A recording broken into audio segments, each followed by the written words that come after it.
Good evening.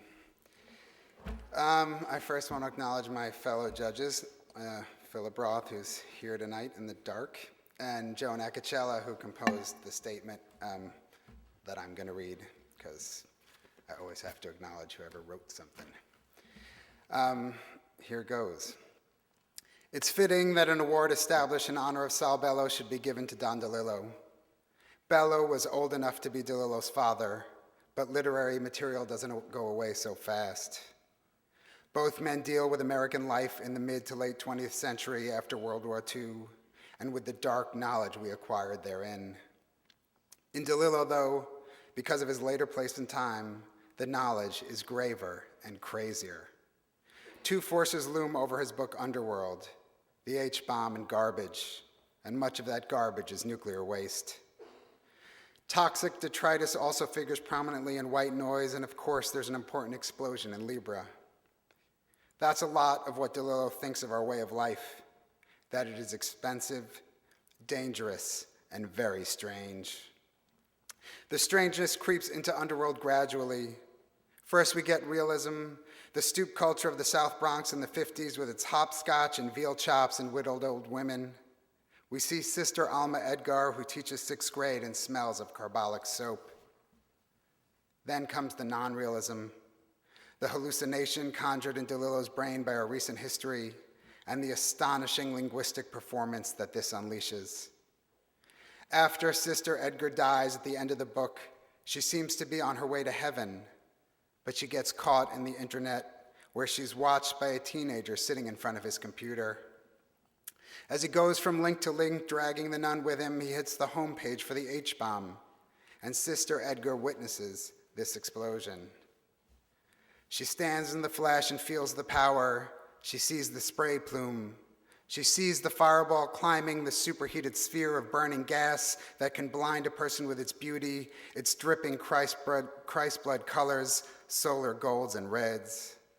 The mushroom cloud spreads around her, the pulverized mass of radioactive debris, 8 miles high, 10 miles 20, with skirted stem and smoking platinum cap.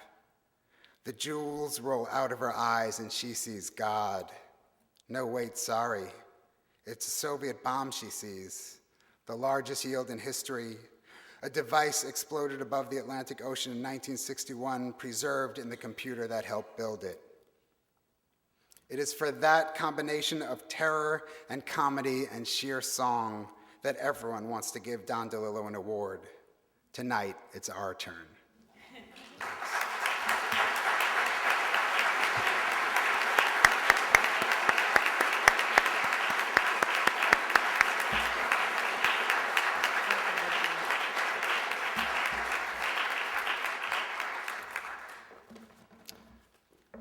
I'm wearing the one suit I own. It's my book award and funeral suit.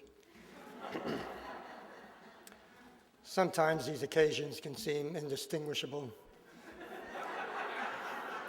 Not tonight, however, and certainly not from my viewpoint. Saul Bellow's work continues to resonate strongly even after all these decades.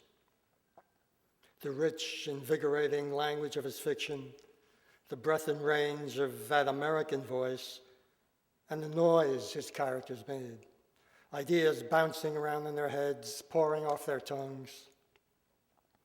The Victim was the first Bellow novel I read, and Herzog was probably the deepest and most enjoyable experience I had as a reader of his work. In those days, the mid-60s, I was the reader who inhaled works of fiction. And there was something in that book and that character, Moses Herzog, that allowed me nearly to convince myself that this is the novel I would be writing, my first novel, if only Bellow hadn't beaten me to it.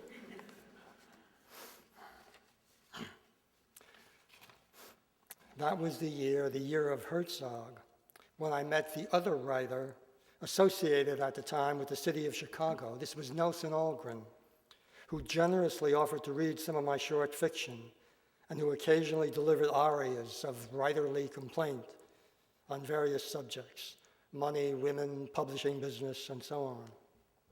All that summer, People approached Algren and asked him about the new novel that was receiving enormous attention and acclaim.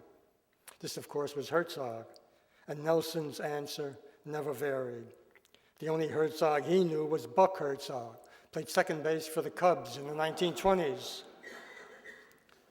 This was my introduction to the literary life in America.